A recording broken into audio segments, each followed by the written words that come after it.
Hello, my name is Sam, and welcome to Brain Tech. In this video, I will show you how to change profile picture on Snapchat. To start this tutorial, open and locate your Snapchat application.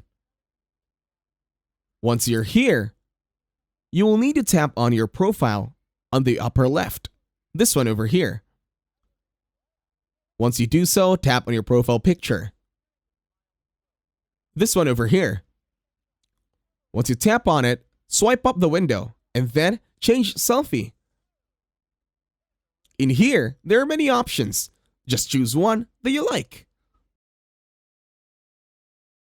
And that's it. You already have saved a new profile photo for your Snapchat account.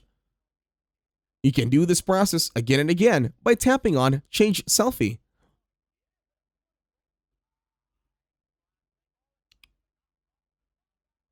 Well, then in here, click Done.